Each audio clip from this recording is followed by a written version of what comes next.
welcome. This is Healthy Living Culture and I'm Bethany.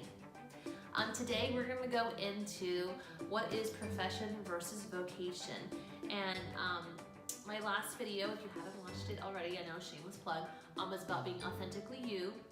It's going to be a really good, I think, precursor video to this. I mean, you don't have to stop and watch it right now. You can always go back to it, but I think it's going to help you to better navigate what I'm going to be presenting. So if you have a pen, you have a paper, you can write down. It's not going to be super long. It will be a slideshow kind of thing to quickly kind of just show you where you're at and hopefully give you tools to decide where you want to position yourself in future. Even if you feel that you are in your career, you're in your vocation, this is a great way to kind of do almost like a self-check. Am I really in flow? Am I really doing what I need to do to serve the world, to serve the purpose that God has called me to? And being very, I think as well, permissive with yourself to be in process, because you know what, you may know where your goal is, but you've got to be okay with being in the season you're in as well. It's super important, and I believe it takes away a lot of blockers that mentally can keep us from being intentional and observing what we need to learn in the now. Okay, so let's jump right in. So profession versus vocation, identifying your pursuit. So identifying the season that you're currently in your life is so powerful.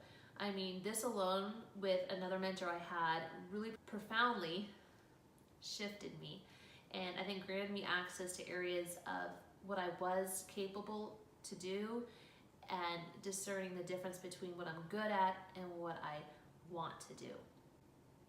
You know, we often find ourselves in one of these moods sometimes. You know, we're in a growth pattern, whether it be with relationships or skills, information. We can be in places of frustration that no matter how hard we try with a person or even a job, we just do not like, you know, where we're at and who we're dealing with. And then there's areas of regret that, you know, you're in a cycle. You know, you just know that you have to survive and do what you got to do to get through the day, but you just feel you've missed out an opportunity that you would have been much further along in because you recognize this doesn't give you joy. And you know what does, and you feel you've lost that opportunity. Well, I'm here to tell you, you haven't lost it. You may have to go through a path of growth. You may have to re-engage your mind and your discipline different, but it's not over. Be excited, because sometimes what you think was a loss was a process of gaining some skill set and maybe even an ability to face fear where you probably weren't ready for it in the past. And lastly here, wonder. Wonder is like you might be on this point of the spectrum where I'm pretty happy, you're making good money, I don't love the job, but I can't complain. I mean, I have my house, I have my family, I have my kids, I got all the little check boxes that really matter in my life. But when I wake up in the morning and I put my feet down on the floor, I wonder, am I really fulfilling what God has called me to do? Am I really making the impact that I know I could be making? Identifying your season is everything.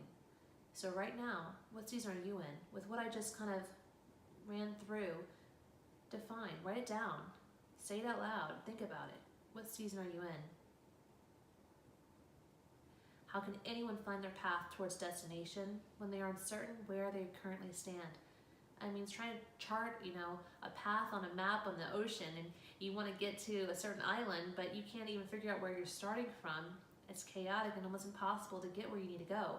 So, you know, we're going to talk about getting to your goals, getting towards your success, but let's start by knowing where you're at right now and taking ownership. No longer are you going to be victimized by your own mind, by the situation you found yourself in, the people you possibly are allowed in your life that are toxic. There are changes that need to be made, and we're going to do that together. So let's ask yourself this thing. Am I in a learning cycle, a growth cycle, or flow cycle? You know, am I learning a new skill? Am I using that skill and actually putting it to activation and kind of growing and, you know, building that muscle? Am I now in a place of proficiency where it's just flow? You know, this is something that's innate to me. I'm able to do it with the skills I've acquired. Or could you be in a place of a stagnation? You know, yeah, you're good at what you do, but you just feel like, oh my gosh, can this continue any longer? You're frustrated and you're even confused, saying, like, how did I get here? Ultimately, you need to ask yourself, am I in my purpose? Ecclesiastes 3:1 says, there is a time for everything and a season for every activity under the heavens. So be at peace to know, just because you're not on the mountaintop of what you think your ultimate success is in life, be grateful where you currently are. Know that you have the power to change the position you are in your life, because ultimately you are where you're at right now due to the culmination of every decision you have made that was birthed from an idea or thought that you allowed to cultivate in your life. And you have a power to change all of that. So don't be disheartened if you're not where you want to be. And if you're kind of happy and you're in a flow, be proud of yourself that you did take the right measures to get where you're at right now, but you want to go further, so let's go. Let's dig in together and let's uncover what is purpose a little deeper. All right, so before going forward and finding out what it is you should be doing, what pursuit you should be in, let's avoid this major trap. Often we assume identity is defined by what we do. And at times that can be so far from the truth. You could be just doing something because you don't know what to do right now and it pays the bills. Or you know that you're doing what you need to do right now because it's a step. It's a step in the direction of your ultimate pathway. So again, giving yourself permission to be in the growth phase, giving yourself permission not to be identified by your process, but recognizing and giving yourself a pat on the back saying, you know what, I'm working towards something and I am going to intentionally grow in this season of learning and pick up hidden keys that I don't even know are going to be valuable for me in future. Don't confuse who you are with what you do well or what you currently can't do. And this is something that I think that we need to give ourselves a bit more permission in. You can be a natural, I wouldn't say savant, but you could be really good at something. You're a good leader, you're a good administrator, but it really doesn't satisfy you. You do it because no one else is doing it or doing it well. You step in and do it, you're in flow, and then you just been kind of elected in your job, in your circle of environment, whatever it may be, to do that thing. That doesn't mean that's your identity. And don't underestimate what you still can be. So even though you can't do something right now, it doesn't mean that you're inept or you can never one day do it. Be willing to give yourself permission to learn, search out those skills, surround yourself with mentors and people that you would like to be, and see what they have had to learn to get there. Some people are fortunate to find their flow and drive very early in life, while others of us are progressing through levels of discovery for clarity and skill towards our purpose. It's okay, we're all different. So let's just do a quick little yield here and look at potential, right? Because we're here trying to discover what is our potential. And it's defined as having or showing the capacity to become or develop into something in the future. So where you're at isn't a place you can never move from. You have potential. Just be willing to move forward. Avoid traps number 3. Process is often more important than the destination. It is what offers you capability and fortitude in the attainments or the positions that you run towards. Sometimes it's these little lessons that you would never think would come up in the process that are the most vital points of growth that hold you in a position of fortitude when you get into that place of attainment. Things you would have never thought connected. So be intentional in the process. See the goal, but don't be living there where you're not even aware of what's going on right now that's ultimately going to get you ready for that future. Zechariah 4:10.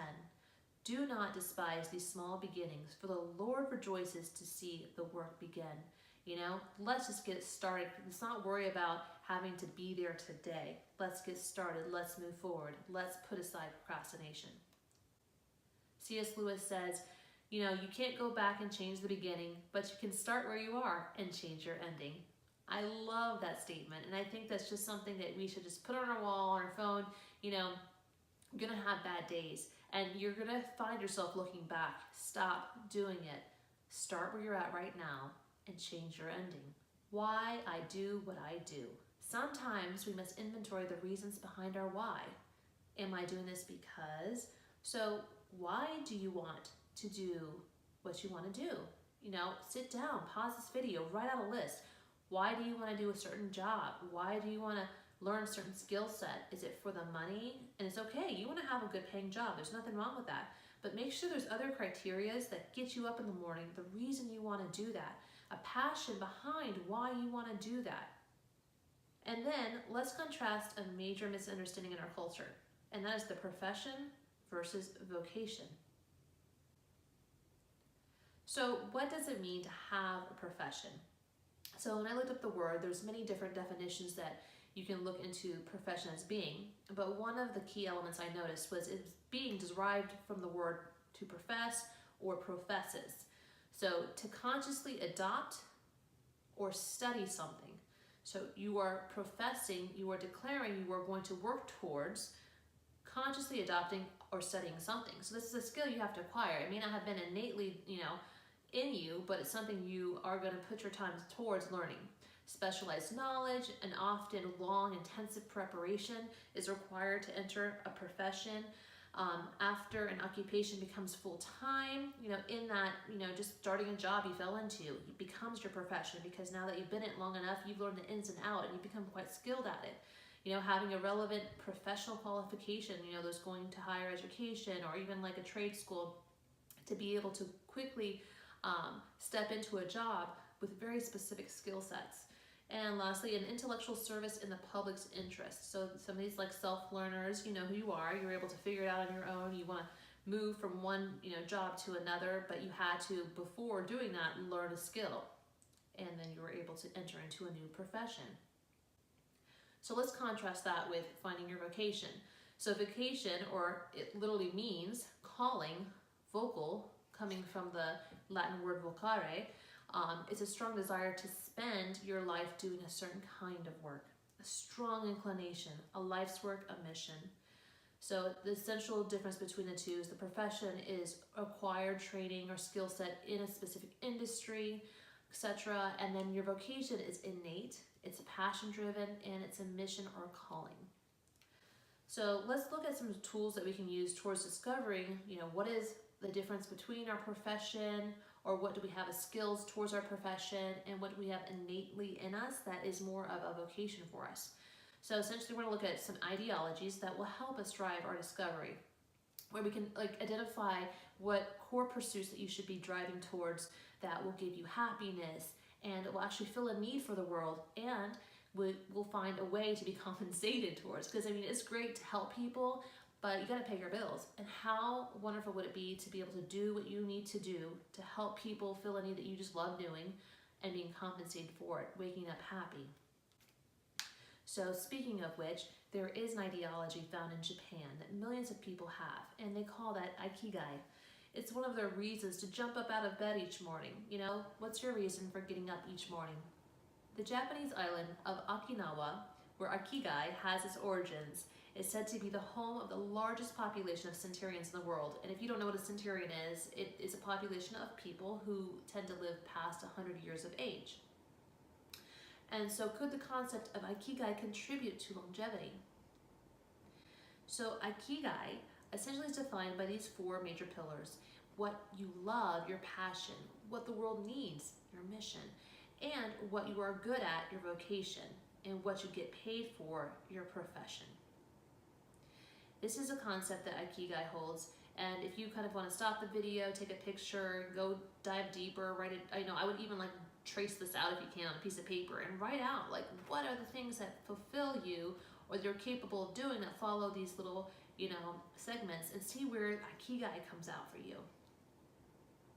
So as we were talking about, the centurions, Dan Buettner's a great book actually, Blue Zones, Lessons on Living Longer from the People Who've Lived the Longest. He essentially talks about groups of individuals, four major populations in fact, that have a propensity of having individuals live past 100 years of age. And he was then able to figure out what are the commonalities and traits that they all held that promoted that, success in life and living long and healthy. Buettner suggests making 3 lists if you want to align yourself with Ikigai, and that would be your values, things you like to do, and things you're good at. In fact, pause the video again, write that down. What are your values? Things you do and things that you're good at. The cross-section of these 3 will list your Ikigai. So let's make this more simple. Don't get overwhelmed. This is a process. 1 you are uniquely qualified for. Jeremiah 1:5 states, "Before I formed you in the womb, I knew you. Before you were born, I set you apart. To know that God has specifically made you the way that you function and desire and are driven should give you a sense of peace. Don't compare yourself to anyone else, and define your success by the authenticity of who you are. Again, go to my first video to understand what I'm trying to say in that. I think that's going to break a lot of strongholds of mentality that are going to keep you from seeing the potential that is just so innately you, to help you plug it into what is your profession and your vocation and bringing it together. So find your convergence. It's the sweet spot where your greatest strengths meet your greatest passions in a place of opportunity that fills a need. And here I made a little graph, kind of breaking it down, making that Ikigai less, I think, perplexing for some. And let's make a quick way of you just trying to find what your sweet spot is, your convergence finder. Draw these 3 circles out, just as you see here. And write down C for competency to the left, O for opportunity for the right, and P for passion at the bottom. And I just want you to write down just little aspects of what you can do, like competency, what skills you naturally have that you've learned over the years, whether it be through school or through trade or just, certain practices that you have acquired. Look at opportunity. Think about what kind of outlets do you currently have available to you? What outlets do you have available if you decide to make some changes, whether that be like YouTube, maybe being a blog, maybe it's some kind of community meetup or group, or your church, your business that you're currently in right now might have a need that you're able to fulfill. But most importantly, at the bottom, I find that your passion needs to be within both of these. So list out things that really push you every morning, that if you didn't get paid for it, most likely you would still be doing it. That is something you need to see as in your opportunity and see it in your competency, because that, my friend, is going to bring you to your convergence. That there is going to be one of the keys that will unlock your purpose. So consider this further. Philosopher and civil rights leader Howard W. Thurman said, "Ask what makes you come alive and go do it. Don't ask what the world needs. Ask what makes you come alive and go do it." Because what the world needs is people who have come alive. So again, if you don't know what your passions are, and maybe that needs to be the first thing you fill out in that circle that we just talked about. If you're not passionate to drive through the pursuit that you have on your bad days, you're not going to continue to do it with the same zeal. You're not going to make the same impact. We need people who love what they do, who are passionate for what they do, even on the hard days. So make sure that you thoroughly have defined that. And here are some truths that I would just like you to meditate on before we leave and see each other next week. I want you just to meditate on these, write down these scriptures, and ask the Lord in your time of prayer and contemplation, what is it that you uniquely designed me for? And these scriptures, I think, will help navigate those questions in your prayers. The first being Proverbs 25. The purposes of a person's heart are deep waters, but one who has insight draws them out. You need to be self-reflective, and God can open up that mind of yours to see truly who you are and what you're made to be. Proverbs 19:21. Many are the plans of the mind of a man, but it is the purpose of the Lord that will stand. Romans 8:28. And we know that in all things God works for the good of those who love him, who have been called according to his purpose. Align yourself to God and you will not fail. Ephesians 2:10. For we are God's handiwork, created in Jesus Christ to do good works, which God prepared in advance for us to do. So even though you are the captain of your own ship, know that God has already destined a chart of course for you, and that is the place you want to be, because honey, that's where you're going to find your flow. That's where you're going to find your strength. That's where when things get hard, you're just going to be able to bounce right back and push through, and no matter what attack you face in life, you'll be resilient toward. And lastly, Isaiah 46:10-11. I make known the end from the beginning, from ancient times, which is still to come. I say my purpose will stand, and I will do all that I please. From the east I summon a bird of prey, from a far-off land, a man to fulfill my purpose. What I have said, that I will bring about. What I have planned, that I will do. So again, make sure that you are finding the will and purpose that God has called you to. Define who your authentic self is. Watch video 1, and in that, you will be able to go into flow, fill out the chart that I have just mentioned, and you will be able to either confirm you are where you need to be, you're moving in the direction you need to go, or you have an opportunity to re-navigate. It's not over. Today is a new day. So lastly, write this out for yourself. And this week, this needs to be your charge for yourself. Over the weekend or next week, whatever's best for you, decide and define what your greatest competency is, your skills. What is your greatest passion, your mission, your drive, your talent? Lastly, what is an opportunity you can solve and the vehicle you can do this in? So this basically means, not only filling the need, but find out how you uniquely can fill that need. In person, in video, in book, in movies, in music. Figure that out, because you will be able to find your happiness in all of those questions. So thank you again for watching. I appreciate your time. Please like, subscribe, and make sure you put on the notifications when I release new videos. As well, there will be coming up some giveaways, so you definitely want to make sure that you put your notifications on so you can participate in those, as those will be more time limited.